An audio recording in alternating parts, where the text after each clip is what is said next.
بسم اللہ الرحمن الرحیم۔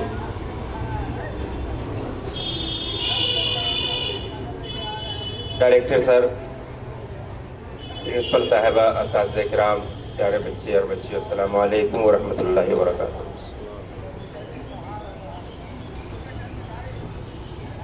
جانے والا نہیں آتا لیکن ان کی یاد آتی رہتی ہے۔ جانے والوں میں ایسا ہی ایک بڑا نام، بڑی شخصیت ٹیپو سلطان شہید علیہ الرحمہ کی ہے، جو آج ہی کے دن 1799 میں وطن عزیز پر جان قربان کر دیا،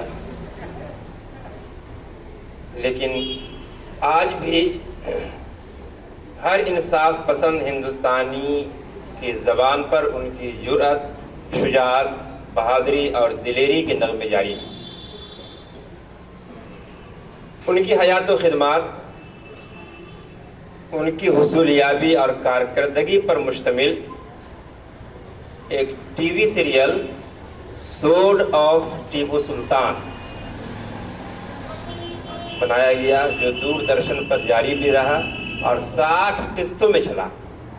یہ 1990 اور 91 کی بات ہے، جس کو بنایا تھا سنجے خان نے۔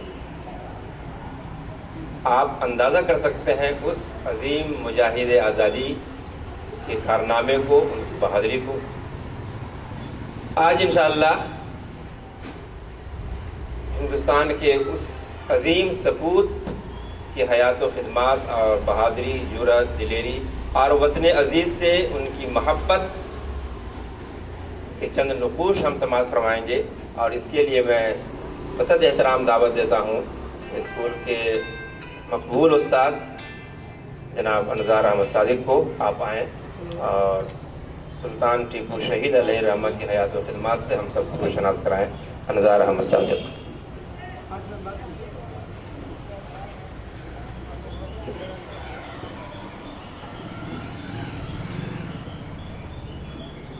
السلام علیکم ورحمۃ اللہ وبرکاتہ۔ اساتذہ کرام، عزیز طلبہ و طالبات، اقبال نے کبھی کہا تھا، ہزاروں سال نرگس اپنی بے نوری پہ روتی ہے، بڑی مشکل سے ہوتا ہے چمن میں دیدور پیدا۔ عزیز بچوں،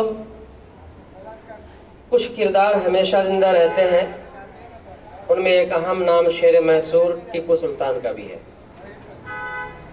جنہوں نے انگریزوں کے سامنے سر تسلیم خم کرنے کی بجائے جام شہادت نوش فرمایا، جن کی شخصیت کا ہر پہلو پرشکوہ جلال و جمال کے ساتھ کھڑا نظر آتا ہے۔ انہوں نے جس قسم کی بے دریغ قربانیاں پیش کی ہیں، وہ تاریخ کے پنوں میں محفوظ کر لی گئی ہیں، جو آج بھی ہمارے لیے مشعل راہ ہے۔ سلطان حیدر علی کے بیٹے سلطان فتح علی ٹیپو کی پیدائش 20 نومبر 1750 عیسوی میں دیوا نہالی میں ہوئی۔ آپ کو تقریباً 7 زبانیں آتی تھی اور سائنسی علوم میں بھی مہارت رکھتے تھے۔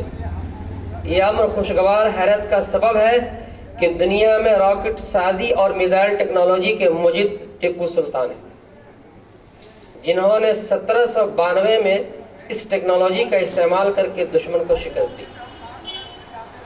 اتنی طاقت حاصل کرنے کے باوجود ظاہری چمک دمک سے دور تھے اور سادہ زندگی بسر کیا کرتے تھے۔ بادشاہ ہونے کے باوجود زمین پر کھدر، چٹائی اور بوریاں بچھا کر سو جایا کرتے تھے۔ سلطان فتح علی ٹیپو کی سلطنت 80,000 مربع میل پر پھیلی ہوئی تھی، جبکہ فوجیوں کی تعداد 88,000 تھی۔ سلطان نے سری رنگا پٹم میں ایک یونیورسٹی جامع الامور کے نام سے قائم کی، جہاں دینی واسع علوم سکھائے جاتے تھے۔ آپ نے ایک لائبریری بھی قائم کی ہوئی تھی، جس میں تقریباً 45,000 کتابیں تھیں۔ سلطان ٹیپو بہت سمجھدار اور دور اندیش حکمراں تھے۔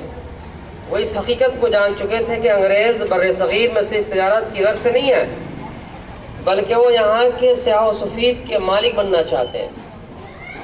اس خطرے کو بھانپتے ہوئے انہوں نے ہندوستان کی ہر ریاست کو اتحاد کی دعوت دی لیکن وہ حاکم اس حکمت عملی کو سمجھنے میں ناکام رہے اور مشترکہ دشمن کے خلاف متحد نہ ہو سکے۔ دوسری طرف دشمن جو بہت عیار اور چوکنا تھا، اس نے ٹیپو سلطان جیسے سچے اور خدا ترس انسان کے خلاف افواہوں کا بازار گرم کر دیا۔ سنی سنائی باتیں بغیر تحقیق کے آگے بڑھتی گئیں اور ریاستوں کے حکمراں ٹیپو کے خلاف ہوتے گئے۔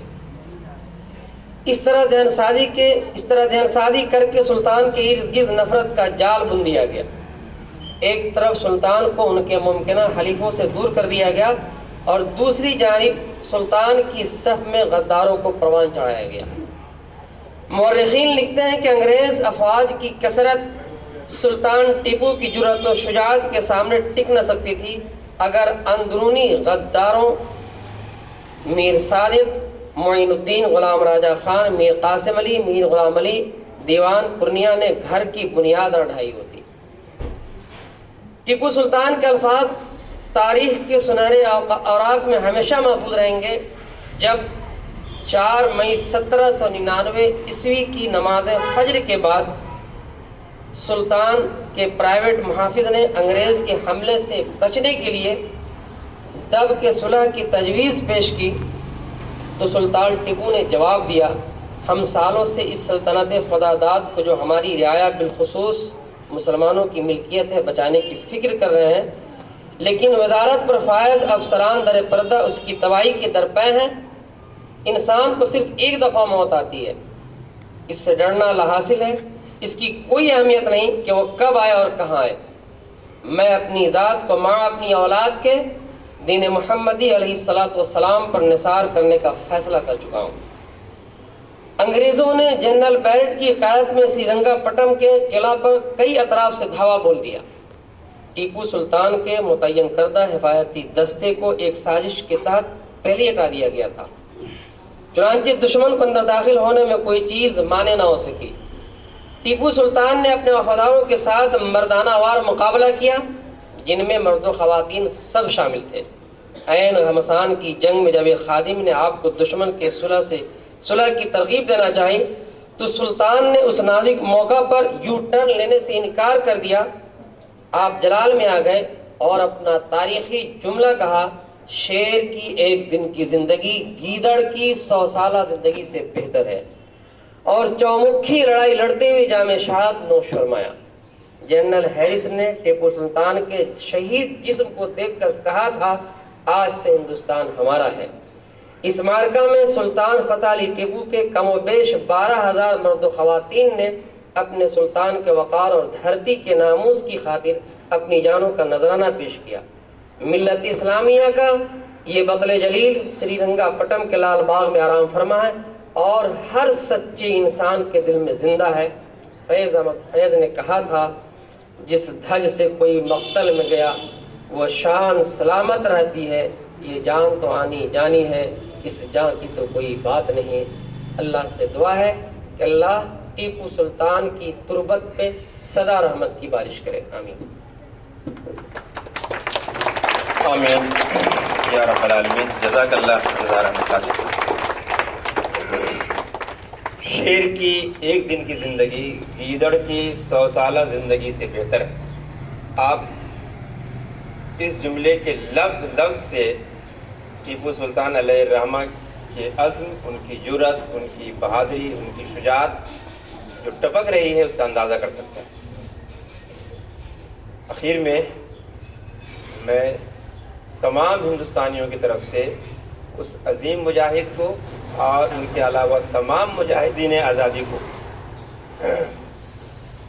خراج پیش کرتا ہوں اور امید کرتا ہوں، رب سے دعا بھی کرتا ہوں، ان عظیم مجاہدوں نے جو ہندوستان کو بنانے کا خواب دیکھا تھا، سپنا دیکھا تھا، وہ شرمندہ تعبیر ہو، آمین۔ اور اب اختتامی دعا کے ساتھ عفیفہ قمر۔